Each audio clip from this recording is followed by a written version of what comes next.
আপনারা শুনলেন জয়রাম রমেশের মন্তব্য। অন্যদিকে প্রদেশ কংগ্রেস সভাপতি অধীর রঞ্জন চৌধুরী তিনি ঠিক কি মন্তব্য করেছেন জোট নিয়ে, কলকাতা টিভিকে ঠিক কি জানিয়েছেন শোনাবো। আজকে 2 তারিখে এবার ঝাড়খণ্ডে চলে যাচ্ছে আজকে চলে যাচ্ছে, দেরি হচ্ছে একটু নানা কারণে যাচ্ছে। এখানে পরীক্ষার কারণে দেরি হচ্ছে, প্রশাসন বলেছে পরীক্ষার সময়, তো আমরা পরীক্ষা যাতে অসুবিধা না সেইভাবেই ভাবছি। আচ্ছা, বাংলা পর্বটা কেমন? খুব ভালো।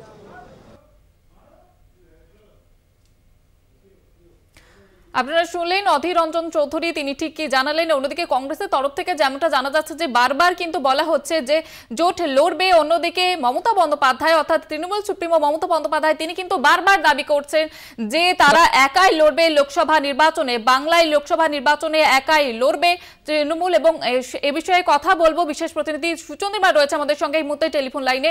যে সুচন্দ্রিমা, আমরা বারবার দেখেছি মমতা বন্দ্যোপাধ্যায় তিনি কিন্তু বারবার বলছেন যে আমরা একাই লড়বো, বারবার একলা চলো ডাক দিচ্ছেন মমতা বন্দ্যোপাধ্যায়। অন্যদিকে কংগ্রেস নেতৃত্বের মুখে কিন্তু শোনা যাচ্ছে যে জোটে একাই সবাই একসঙ্গেই লড়বে। কি বলবে এই বিষয়ে?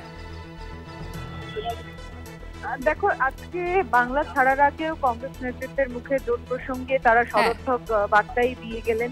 বাংলা থেকে এখনো বের হননি, যদিও মুর্শিদাবাদ থেকে রামপুরহাট অর্থাৎ বীরভূম হয়ে ঝাড়খণ্ডে প্রবেশ করবে যাত্রা। যেহেতু মাধ্যমিক পরীক্ষা এবং মাধ্যমিক পরীক্ষার জন্য আজকে যাত্রার সময়সূচিতে পরিবর্তন করা হয়েছে, প্রশাসনের অনুমতি মেলেনি, তাই যাত্রা 8টার জায়গায় 10টার পরে শুরু হয়। কিন্তু যাত্রা নিয়ে এবং জোট নিয়ে, এই দুটো নিয়ে যথেষ্ট আশাবাদী তারা। বঙ্গ নেতৃত্বের কাছে, তৃণমূল কংগ্রেসের কাছে কংগ্রেস নেতৃত্ব তারা বলছেন যে সবটাই আলোচনা টেবিলে রয়েছে এবং সেখানে আলোচনা সব জায়গাতেই আগামী সময় তার ফল বেরোবে, এই বার্তা দিয়েই কিন্তু তারা বাংলার মাটি থাকছেন।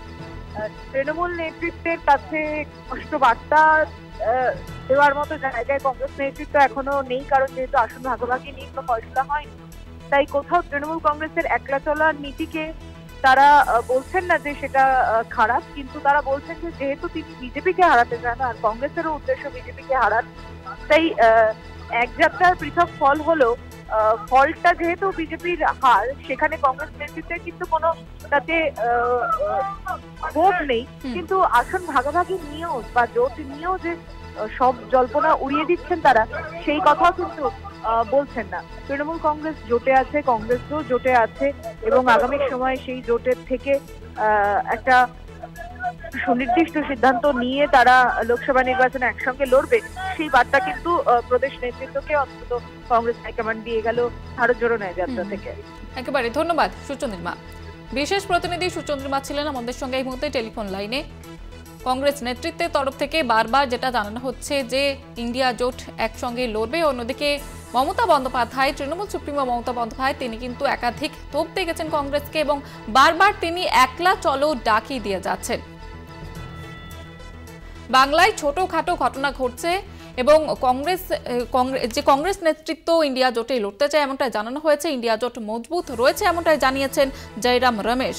আপনাদের আবারও একবার জানিয়ে রাখবো, বারবার যখন মমতা বন্দ্যোপাধ্যায় তিনি জোট নিয়ে কটাক্ষ করছেন, একলা চলার ডাক দিচ্ছেন, তখন কিন্তু কংগ্রেসের তরফ থেকে আগ্রহ প্রকাশ করা হচ্ছে এই জোট নিয়ে। বাংলায় ছোটখাটো ঘটনা ঘটছে, ইন্ডিয়া জোট মজবুত রয়েছে। তৃণমূল কংগ্রেসের লক্ষ্য বিজেপিকে হারানো, এমনটাই মন্তব্য করছেন জয়রাম রমেশ। আমাদের লক্ষ্য এক, নিজেদের মতভেদ ভুলে যান। কলকাতা টিভিকে এমনটাই জানিয়েছেন তিনি জয়রাম রমেশ, তিনি এমনই মন্তব্য করেছেন। অন্যদিকে কিন্তু অধীর রঞ্জন চৌধুরীর গলাতেও একই সুর। অন্যদিকে মমতা বন্দ্যোপাধ্যায় তিনি কিন্তু বারবার বলছেন একলা লড়বে তৃণমূল, এটা জাতীয় ভোট, বিধানসভা নয়, তাই একসঙ্গেই লড়তে হবে, বিজেপিকে হারাতে হলে একসঙ্গেই লড়তে হবে, ইন্ডিয়া জোট মজবুত রয়েছে এমনটাই বক্তব্য করছেন কংগ্রেস নেতৃত্ব, এমনটাই দাবি করেছেন। অন্যদিকে মমতা বন্দ্যোপাধ্যায় তিনি কিন্তু বারবার একলা লড়ার ডাক দিচ্ছেন। অধীর রঞ্জন চৌধুরী তিনিও যেটা জানাচ্ছেন যে বাংলাতে একসঙ্গে লড়বে এবং বারবার কিন্তু আগ্রহ প্রকাশ করা হচ্ছে কংগ্রেস নেতৃত্বের তরফ থেকে।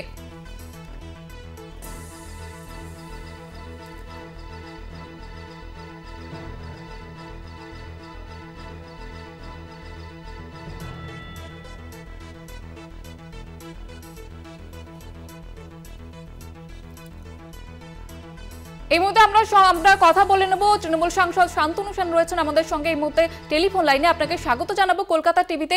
আপনার কাছে যেটা জানতে চাইবো যে একদিকে মমতা বন্দ্যোপাধ্যায় তিনি যখন বারবার কংগ্রেস নেতৃত্বকে কটাক্ষ করছেন যে আর অন্যদিকে একলা চলো ডাক দিচ্ছেন, তখন সেই জায়গায় দেখা যাচ্ছে যে জাতীয় স্তরের কংগ্রেস নেতৃত্ব বারবার কিন্তু আগ্রহ দেখাচ্ছেন। কি বলবেন এই বিষয়ে জোট নিয়ে?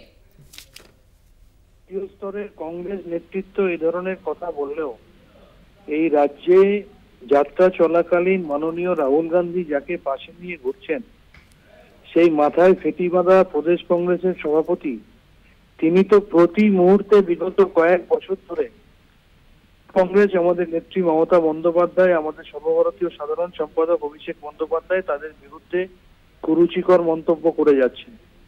শুধু তাই নয়, এখানে তিনি বিজেপিকে অক্সিজেন যোগানোর জন্য বিজেপিকে হারাতে পারে যে দল, সেই তৃণমূল কংগ্রেসকে দুর্বল করতে সিপিএম এর সাথে হাত মেলাচ্ছেন, আইএসএফ এর সাথে হাত মেলাচ্ছেন। আমাদের নেত্রী পরিষ্কার বলে দিয়েছেন 34 বছর যাদের বিরুদ্ধে আমরা লড়াই করেছি, যে সিপিএম এর হাতে 55-56 হাজার কর্মী তৃণমূল কংগ্রেসের এবং তার আগে কংগ্রেসের খুন হয়েছে, সে যে সিপিএম এর হাতে আমাদের নেত্রী মুখ্যমন্ত্রী মমতা বন্দ্যোপাধ্যায় একাধিকবার আক্রান্ত হয়েছে, তাকে মেরে ফেলার চেষ্টা করা হয়েছে, সেই সিপিএম এর হাত ধরেছে নির্লজ্জভাবে এখানে কংগ্রেস।